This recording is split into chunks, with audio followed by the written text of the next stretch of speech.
Hello बच्चों। Previous video में मैंने क्या किया था कि फोर्स के अबाउट में बताया था कि इलेक्ट्रिक फोर्स क्या होता है, यानी कि इलेक्ट्रोस्टैटिक फोर्स जिसको बोलते हैं वो क्या होता है, बिटवीन द चार्जेस लगता है, चाहे वो लाइक चार्जेस हों चाहे वो अनलाइक चार्जेस हों। तो इसको हमको आगे कंटिन्यू करना है और इस लेक्चर में हम इसके आगे बताएंगे। तो जैसे मैंने लास्ट लेक्चर में आपको बताया था कि जो इलेक्ट्रोस्टैटिक फोर्स एफ इलेक्ट्रोस्टैटिक या एफ भी आप लिख सकते हो, ये आपके पास कितना आया था 1/4 पाई एप्सिलॉन नॉट, ठीक है ना। और क्या था Q1 Q2 by are square, ठीक है। ये फॉर्मूला आपके पास लास्ट लेक्चर में मैंने बताया था।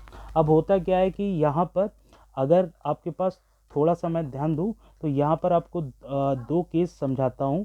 केस वन बताता हूँ, ठीक है ना। और केस वन में एग्जैक्टली मुझे बताना क्या है कि जस्ट सपोज कि अगर हमारे पास एक चार्ज ये है एक चार्ज ये है, तो एक चार्ज ए पर है और दूसरा चार्ज बी पर है, और ए पर जो चार्ज है इसको Q1 लेट करेंगे, इसको Q2 लेट करेंगे।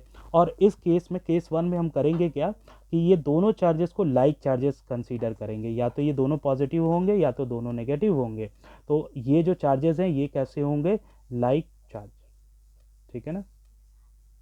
तो ये लाइक चार्जेस होंगे, एक जैसे चार्जेस होंगे। अब होता क्या है कि मैंने बताया था कि जो लाइक चार्जेस होते हैं वो एक दूसरे को ऑलवेज क्या करते हैं, रिपेल करते हैं। तो दैट्स वाई जब ये एक दूसरे को रिपेल कर रहे होंगे तो यहाँ पर आपको एक पॉइंट समझना है कि इनके बीच का जो सेपरेशन है वो तो ऑलवेज क्या रहेगा, आर, ठीक है ना, जो कि फॉर्मूले में दिख भी रहा है। तो ये आर रहेगा। तो अब इनके बीच का सेपरेशन आर है, तो और ये दोनों क्या है, लाइक चार्जेस हैं, तो इसका मतलब दोनों सेम होंगे। तो ऑब्वियस है कि ये जो पहला चार्ज होगा ये दूसरे चार्ज पर, ये पहला चार्ज दूसरे चार्ज पर जो फोर्स लगाएगा वो आउटवर्ड होगा, यहाँ इस तरफ, ठीक है ना। अब क्योंकि मैं आपको पता होना चाहिए, मैंने स्टार्टिंग में थोड़ा सा बताया था कि जो फोर्स होता है या इलेक्ट्रिक फील्ड होता है, अभी आगे इलेक्ट्रिक फील्ड भी पढ़ेंगे, तो फोर्स एंड इलेक्ट्रिक फील्ड कैसा होता है, ये एक वेक्टर क्वांटिटी होता है। और वेक्टर क्वांटिटी आपको पता ही होगा कि आप छोटी क्लासेस में पढ़ते हो कि जो वेक्टर क्वांटिटी होता है, वेक्टर क्वांटिटी, तो ये क्या होता है, तो वेक्टर क्वांटिटीज फिजिक्स में वो क्वांटिटी होती हैं जिनमें कि आपको उस क्वांटिटी का मैग्नीट्यूड भी पता होगा। मैग्नीट्यूड का मतलब होता है उसका वैल्यू, ठीक है ना, उसका क्या वैल्यू है। जैसे चार्ज की वैल्यू होती है ना 2 कूलम 3 कूलम, ऐसा कुछ मैग्नीट्यूड भी होगा, एज वेल एज इसका क्या होगा कि वेक्टर का कैसा होता है, डायरेक्शन भी होता है। अब देखो एग्जैक्टली डायरेक्शन यहाँ पे आपको दिख ही रहा है कि डायरेक्शन को हम कैसे शो कर रहे हैं। तो जैसे कि ये वाला चार्ज इस पर, दोनों लाइक चार्जेस है, तो ये वाला चार्ज उस पर फोर्स लगा रहा है तो इसकी डायरेक्शन आउटवर्ड जा रही है, तो डायरेक्शन भी है। तो यानी कि जो इलेक्ट्रिक फोर्स होता है, यानी कि सिंपल फोर्स या इलेक्ट्रिक फोर्स जो होगा उस वो क्या होगा, वेक्टर क्वांटिटी जिसमें magnitude as well as direction होगा। और वेक्टर का केस आप लोग ने 11th में पढ़ रखा है, तो 11th में आपने क्या पढ़ा होगा, तो मैं थोड़ा सा इसको थोड़ा सा आपको बता देता हूँ, ठीक है ना। तो वेक्टर के केस में एग्जैक्टली क्या होता है कि वेक्टर क्वांटिटीज़ क्या होती हैं, या तो अगर मैं इसको थोड़ा सा एक्सप्लेन करूँ तो एक अगर वेक्टर ये है मान लो पी वेक्टर, ठीक है ना, और एक वेक्टर मान लो कि ये है, ये क्या है क्यू वेक्टर, ठीक है ना। ये कैसा वेक्टर है, क्यू वेक्टर। तो अगर इनके बीच का एक एंगल मान लो थीटा है, ठीक है ना, इनके बीच का एक एंगल थीटा है। अब जस्ट सपोज कि हम क्या कर रहे हैं कि इस तरह से वेक्टर को बना सकते हैं। अब अगर मान लो इन वेक्टर को ऐड्स करने हैं, ठीक है ना, दोनों को ऐड करना है, ठीक है ना, दोनों को ऐड करना है, एडअप करना है। तो ऐड करने के लिए हम क्या करेंगे, एक वेक्टर जैसे सपोज मैंने ऐसे लगा दिया, ये पी था, ठीक है, और ये दूसरा वेक्टर मैंने ऐसे लगा दिया, ये क्यू था, ठीक है। तो इन दोनों का नेट जो होगा, यानी कि नेट रिजल्ट होगा जो, वो कैसा होगा, ऐसा होगा। अब देखो वेक्टर ड्रॉ करते वक्त इसका एरो ऐसे बनाया जाता है, क्योंकि ये जो टेल होता है ये ऐसा होता है और हेड में एरो होता है। तो दो कंसेक्यूटिव वेक्टर जब आप ले रहे होगे, दोनों देखो पहले वाले वेक्टर पी वेक्टर जो है, पहले वाले के वेक्टर को दूसरे वाले वेक्टर के टेल से मिलाओगे, और इन दोनों को अगर समअप करोगे, ऐड करोगे, तो इनका नेट रिजल्टेंट कैसा होगा कि पहले वाले वेक्टर के टेल से इसका रिजल्टेंट का, यानी कि ये रिजल्टेंट मैंने बनाया है आर, तो इस वेक्टर का जो डायरेक्शन होगा कि पहले वेक्टर के टेल से इसका टेल मिलता है, ज्वाइन होता है, और दूसरे वेक्टर के इसके हेड से इसका हेड ज्वाइन होता है। तो अगर हम इसको देखेंगे तो आपके पास जो होगा आर वेक्टर जो निकल कर आएगा वो क्या निकल कर आएगा, P vector plus Q vector, ये निकल कर आता है, ठीक है ना। ये एडिशन हो रहा है। बट अगर ये जो वेक्टर की डायरेक्शन है मैंने अगर जस्ट सपोज उल्टी कर दी कि मतलब पी वेक्टर तो आपका कैसा है, ये जा रहा है, और जो क्यू वेक्टर ऊपर की तरफ था उसको मैंने क्या कर दिया, वापस नीचे की तरफ कर दिया, तब इसका रिजल्टेंट वेक्टर जो ये आर होगा, ये क्या हो जाएगा, क्योंकि क्यू की डायरेक्शन अपोजिट हो चुकी है, पहले क्यू क्या था, ऊपर की तरफ था, अभी क्यू क्या है, नीचे की तरफ है, तो ये क्यू कैसा हो जाएगा, ये क्यू हो जाएगा आपके पास नेगेटिव, ठीक है ना, क्योंकि इसकी डायरेक्शन चेंज हो गई है, वेक्टर क्वांटिटी में डायरेक्शन चेंज होने पर साइन भी चेंज हो जाते हैं। तो दैट्स वाई इसका जो नेट नेट जो वो होगा रिजल्ट सम करने के बाद वो होगा आपके पास क्या, पी वेक्टर, क्योंकि क्यू नेगेटिव हो गया है इस बार, ये क्या हो जाएगा, क्यू वेक्टर। तो ये एक छोटा सा केस है जिसमें कि वेक्टर मैंने थोड़ा सा बताया, अभी आगे जरूरत पड़ेगी वेक्टर की तो वहाँ पे और एक्सप्लेन करूँगा, फिलहाल तो मैंने ये छोटा सा बताया इसके लिए। अब देखो ये जो मैं चार्ज बता रहा था, इसमें क्या है कि ये पहला वाला चार्ज दूसरे वाले चार्ज पर क्या बाहर की तरफ फोर्स लगाएगा। अब एग्जैक्टली होता क्या है कि इस बाहर की तरफ फोर्स लगा रहा है, तो किस पर लगा रहा है, टू पर लगा रहा है, तो टू पहले होगा, और जो लगा रहा है वो वन है, तो वो बाद में लिखा जाता है, तो इस फोर्स को लिखेंगे F21, ठीक है ना, और ये फोर्स कैसा होगा, बाहर की तरफ, आउटवर्ड। सिमिलरली ये Q2 जो इस पर चार्ज Q2 जो इस पर फोर्स लगाएगा वो फोर्स कैसा होगा, ये भी आउटवर्ड होगा, और इस बार कौन फोर्स लगा रहा है, 2 1 पर, तो दैट्स वाई ये F1 क्या हो जाएगा, 1, और जो फोर्स लगा रहा है वो पीछे लिखा जाता है, तो ये हो जाएगा आपके पास F12, ठीक है ना। और ये जो एरो मैं बना रहा हूँ F के ऊपर, ये किसको दिखा रहा है, उसके वेक्टर नेचर को दिखा रहा है, बस सिंपल, एज सिंपल। अब क्योंकि इनके बीच का सेपरेशन देखो, इनके बीच का सेपरेशन आ रहा है, ओके। अब देखो यहाँ पर एक और पॉइंट है कि वेक्टर के केस में जब भी अगर वेक्टर क्वांटिटी आती है, तो वेक्टर क्वांटिटी के आने पर होता क्या है कि वेक्टर क्वांटिटी के आने पर एक यूनिट वेक्टर भी आता है, क्या आता है, यूनिट वेक्टर, ठीक है ना, यहाँ पर एक यूनिट वेक्टर भी आता है, और जब भी वेक्टर की बात करेंगे वहाँ पर यूनिट वेक्टर लगता है।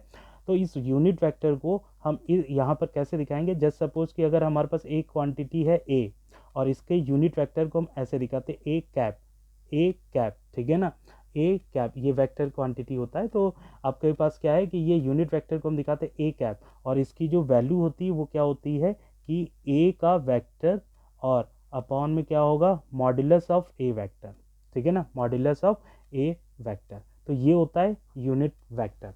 अब इस यूनिट वेक्टर को हम कैसे देखते हैं, इसको कैलकुलेट कैसे करते हैं, तो हमको उसके लिए एक वेक्टर वो दे देगा, तो वेक्टर जब वो दे देगा तो वेक्टर कैसा देगा, जस्ट सपोज कि ए वेक्टर आपको दे देगा वो कुछ ऐसा कि 3 डायरेक्शन में, 3D में, 3 डायमेंशन में वो कुछ दे देगा, 3i cap plus 4j cap plus 5k cap. अब देखो ये सब क्या है, आई क्या है, आई कैप यानी कि ये यूनिट वेक्टर है, जे कैप ये यूनिट वेक्टर है, के कैप ये यूनिट वेक्टर, ये सब हैं क्या, ये आप जब वेक्टर पढ़ोगे मैथमेटिक्स में, ठीक है ना, वेक्टर अलजेब्रा, तो वहाँ पे आप देखोगे कि ये जो होते हैं आई जे के, ये क्या होते हैं कि जो आप 3D लेते हो, यानी कि X direction, Y direction and Z direction, जब आप ये लेते हो तो एक्स डायरेक्शन में जो यूनिट वेक्टर होता है इसकी डायरेक्शन में ऑलवेज आई कैप होता है, और वाई की डायरेक्शन में ऑलवेज जे कैप होता है, ठीक है, और जेड की डायरेक्शन में ऑलवेज क्या होता है, के कैप यूनिट वेक्टर लिया जाता है। और इन तीनों को मिलाकर जब कोई भी एक पॉइंट यहाँ कहीं पे बीचों बीच में 3D स्पेस में यहाँ कहीं पे ले लोगे, अब ये एक्स और वाई के बीच में नहीं है पॉइंट, ये कहाँ पर है, ये पॉइंट है ये बीचों बीच में, जब आप 3D में इसको देखोगे तो ये जैसा कि एक रूम है, तो रूम में आपके पास क्या होता है, जब आप रूम के कॉर्नर्स को देखते हो तो वहाँ पर आपको क्या होता है, 3 लाइनें दिखती हैं, एक ऊपर की तरफ जाती हुई, एक आपका लेफ्ट और एक राइट की तरफ, तो वो जो रूम में कोई बीच में कोई बॉल रख दी जाए तो ये वो पॉइंट होगा, तो जो कि एक्स और वाई और जेड एक्सेस से एक पर्टिकुलर डिस्टेंस पर होगा, ठीक है। तो ये जो यूनिट वेक्टर मैंने अभी ए ऊपर लिया है, तो ये यूनिट वेक्टर क्या कर रहा है, इनके डायरेक्शन को शो कर रहा है कि आई जे के है, और इसकी वैल्यू मैग्नीट्यूडल वैल्यू 3 4 5 है, ठीक है ना। तो अब इसको जब हमको ए कैप निकालना है तो ए कैप को हम कैसे निकालेंगे, ए कैप को निकालने का तरीका मैंने बताया कि सबसे पहले ए वेक्टर जो कि ये दिया है, फिर उसके बाद ए वेक्टर का मॉडुलस, मॉडुलस मतलब होता है कि अंडर रूट के अंदर आपको क्या करना है, आई के साथ जो लगा है उसका स्क्वायर रखना है, और जे के साथ जो लगा है उसका स्क्वायर रखना है, और फिर जो के के साथ लगा है उसका स्क्वायर रखना है अंडर रूट के अंदर। तो दैट्स वाई ये मॉड्यूलस निकल कर आएगा कितना, 3 9 होगा, ये 16 होगा, ये कितना होगा, ये होगा 25। तो अगर आप यहाँ ध्यान से देखो तो ये आपके पास कितना आ जाता है 16 और 9, यही आपके पास हो जाता है 25 और 25। तो ओवरऑल ये अंडर रूट कितना हो रहा है 50। अब देखो 50 को आप लिख सकते हो क्या अंडर रूट में, अंडर रूट में लिख सकते हो 2 मल्टीप्लाई 25। तो आपका क्या होगा 25 का 5 बाहर आ जाएगा और अंडर रूट में 2 रहेगा। तो यानी कि इसका मैग्नीट्यूडल वैल्यू ये आ रहा है। तो दैट्स वाई अगर हम ए कैप निकालने जाएं, यूनिट वेक्टर निकालने जाए, तो ए कैप की जो वैल्यू आएगी वो कितनी आएगी, ए वेक्टर जो कि उसने उसने दे रखा था 3i, ये मैंने अपने आप वैल्यू लिया है, आपको क्वेश्चन में कुछ आपको वैल्यू दे देगा, ठीक है ना। और फिर ये कितना 5k कैप। तो आपके पास मॉड्यूलस वैल्यू जो है वो कितनी आई है, वो आई है अपॉन में 5/√2, ठीक है ना। तो इस तरह से ए कैप की वैल्यू आपकी ये हो जाएगी। तो मतलब अगर आपको यूनिट वेक्टर दे रहा है तो आप ऐसे निकाल सकते हो, ठीक है। यूनिट वेक्टर अगर आपको दे रहा है तो उसको आप ऐसे निकाल सकते हो। और इसको फाइनली अगर ए कैप लिखोगे तो ये जो डिनोमिनेटर का पार्ट है सबके पास इंडिविजुअली भेजो, इस 3 के पास भेजोगे तो ये 3/5 हो जाएगा कैप, और 4 के पास भेजोगे तो ये हो जाएगा 5/2j, और अगर इसको इसके पास भेजोगे तो 5/5 ये आ जाएगा, ठीक है ना। और ये के, ठीक है ना, तो ये आ जाएगा 5/5√2k। अब इस 5 को 5 से कट कर देना, ठीक है ना, इसको इससे कट कर देना। तो सिंपली ये ए कैप निकालने का तरीका मैंने बताया। अब इसका यूज़ देखो, मैंने बोला ना कि जब भी हम वेक्टर को पढ़ते हैं तो वेक्टर में ये ए कैप आता है, मतलब यूनिट वेक्टर आता है, तो इसीलिए मैंने इसको पूरा डिटेल में आपको बताया। तो अब यहाँ से करना क्या है कि अब इसको आगे कंटिन्यू करते हैं फोर्स को। तो यहाँ पर देखो इसके बीच का सेपरेशन क्या हो जाएगा ये, ठीक।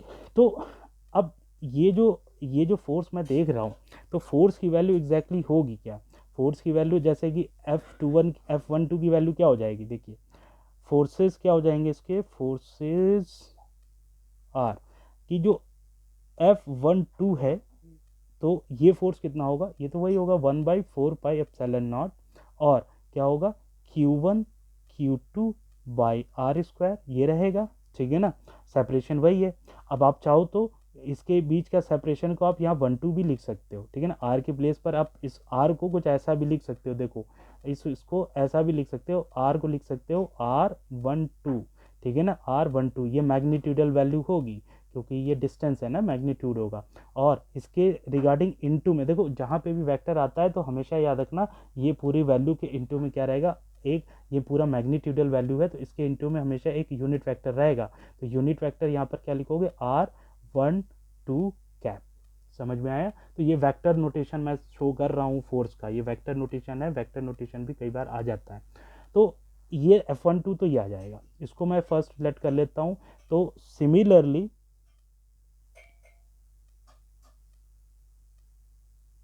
ठीक है, सिमिलरली F21 क्या हो जाएगा, F21 जो हो जाएगा आपके पास ये हो जाएगा 1/4πε0 Q1 Q2/r²। अब इस बार r को 21 लिख देना है यहाँ पर, ठीक है, यहाँ पर R21 भी लिख सकते हो या फिर सिंपली r भी लिख दो। तो यहाँ पर क्या आ जाएगा, कैप किसका आएगा R21 का, तो ये हो जाएगा सेकेंड, ठीक है ना, इक्वेशन सेकेंड। अब आपको पता है कि यहाँ पर आप देखो डायग्राम में कि ये फोर्स लेफ्ट साइड में जा रहा है और ये फोर्स राइट साइड में जा रहा है। तो जब भी दो अपोजिट फोर्स होंगे तो होगा क्या कि जब दोनों की डायरेक्शन अलग होगी वेक्टर में, तो होता क्या कि उनका साइन भी चेंज हो जाता है। तो देयरफॉर आपका क्या हो जाएगा, F12 अगर पॉजिटिव है जस्ट सपोज, तो F21 कैसा हो जाएगा, ये नेगेटिव हो जाएगा, माइनस का हो जाएगा। तो अगर आप बहुत ध्यान से देखो तो ये एक लॉ को रिप्रेजेंट कर रहा है न्यूटन के, और वो न्यूटन का लॉ कौन सा था, न्यूटन का वो लॉ था थर्ड लॉ, है ना, third law which is action and reaction law, ठीक है ना।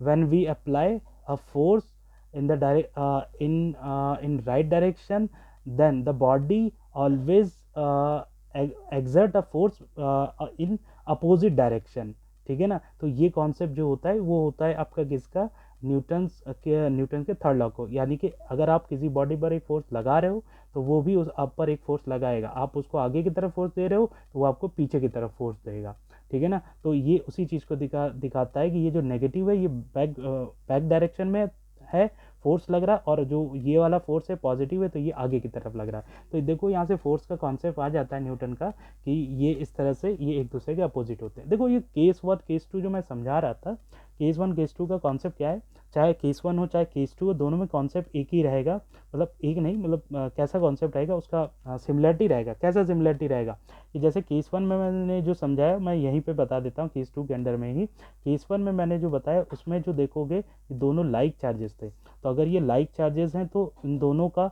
जो चार्ज वैल्यू होगा Q1 ये भी प्लस का होगा, ठीक है ना, और Q2 जो होगा वो भी प्लस का होगा, या दोनों माइनस के होंगे। तो आपको पता है कि प्लस प्लस ऑलवेज क्या देता है, इन दोनों का मल्टीप्लाई होगा तो ये ऑलवेज कैसा आएगा, प्लस का। अब अगर इन दोनों को नेगेटिव भी ले रहे हो Q1 और माइनस Q2 करके, ठीक है ना, इन दोनों को अगर आप नेगेटिव भी ले रहे हो तो इसका आउटपुट तब भी नेगेटिव नेगेटिव मल्टीप्लाई होकर पॉजिटिव हो जाता है, तो ये आपके पास पॉजिटिव आ जाएगा। देखो दोनों ही केस में जब ये मतलब लाइक चार्जेस होगा तो दोनों ही केस में आपके पास क्या होता है कि इन दोनों की वैल्यू क्या है, बड़ी आ जाएगी, है ना। तो जैसे कि अगर मैं एक एग्जांपल लूँ कि Q1 को मैंने 2 ले लिया और Q2 को मैंने 3 ले लिया, तो आप देखोगे तो इसका मल्टीप्लाई होगा Q1 इंटू Q2 कितना आ जाएगा, 6।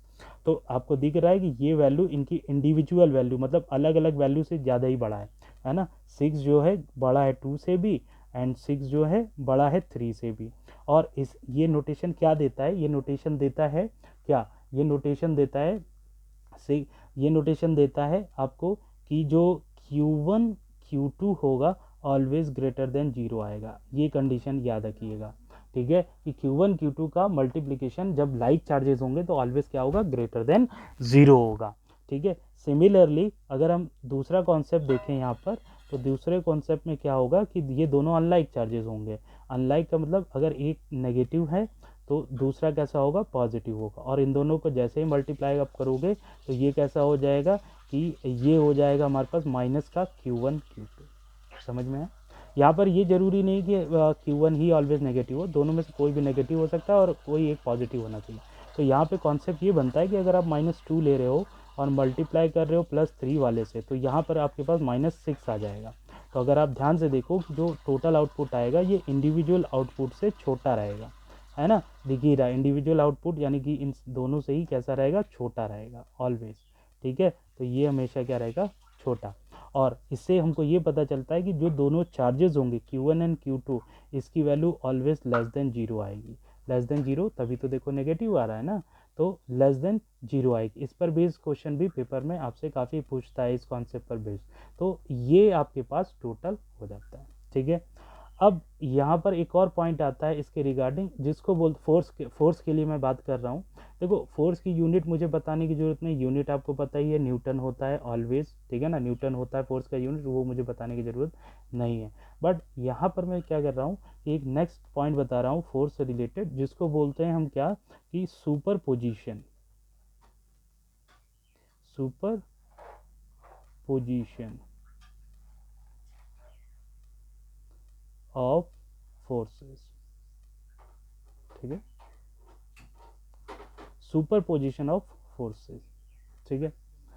अब इसके अंदर में होता क्या, सुपर पोजिशन ऑफ फोर्सेस के अंदर में आपके पास अगर बहुत सारे फोर्स आ जाएं, तो मतलब बहुत सारे डिफरेंट फोर्स आ जाएं, तो आप उसका टोटल फोर्स निकालने जाओगे तो वो कैसे करना है। तो देखिए अगर जस्ट सपोज कि हमारे पास क्या है कि F1 एक फोर्स है, वो आपके पास वही है 1/4πε0, और यहाँ पर क्या है Q जो है, ये जो Q है ये कॉमन रहेगा सभी फोर्सेस में अलग अलग में, और उनका जो इंडिविजुअल वैल्यू होगा एक होगा Q1, और इनके बीच का जो सेपरेशन होगा, इनके बीच का सेपरेशन जैसे कि वन क्या कर रहा है, Q पर फोर्स लगा रहा है, वन Q पर फोर्स लगा रहा है, तो जस्ट सपोज उसको मैं क्या कर लूँगा R1 स्क्वायर, इसको कर लूँगा R1 स्क्वायर, ठीक है ना, और यहाँ पर जो होगा ये R1 कैप ही होगा, ठीक है, अगर वेक्टर फॉर्म में दिखाना चाहते हो।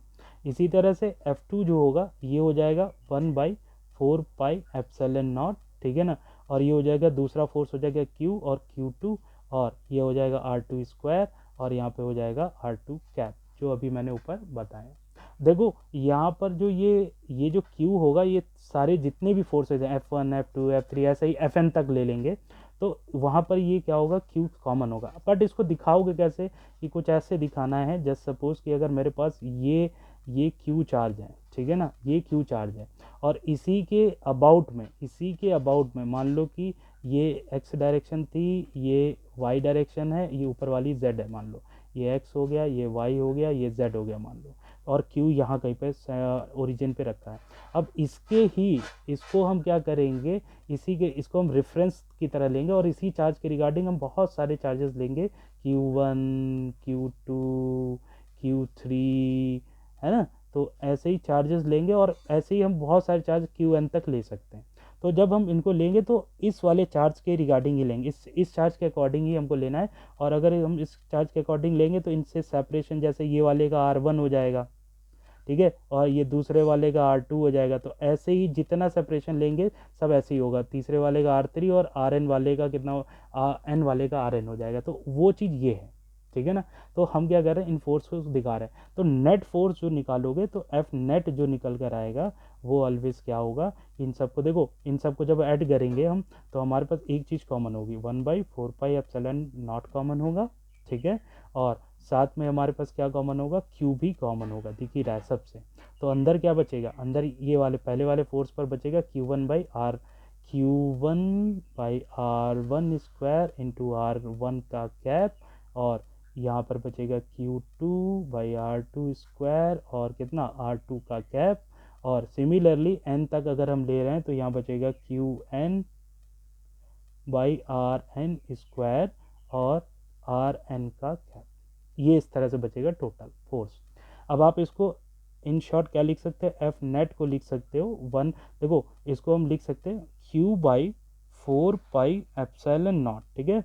और यहाँ पे लगा देंगे सिग्मा, ठीक है ना, इसको बोलते हैं सिग्मा, सिग्मा या फिर समेशन, यानी कि सब चीज़ को ऐड करने वाला।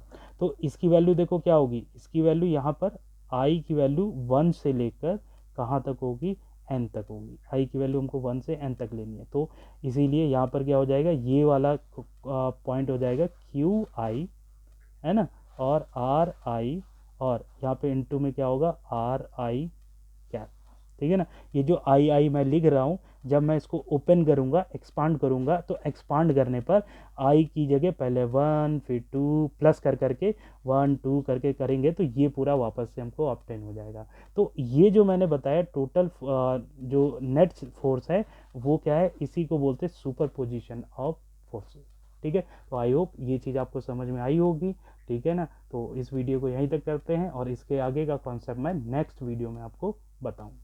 Thank you.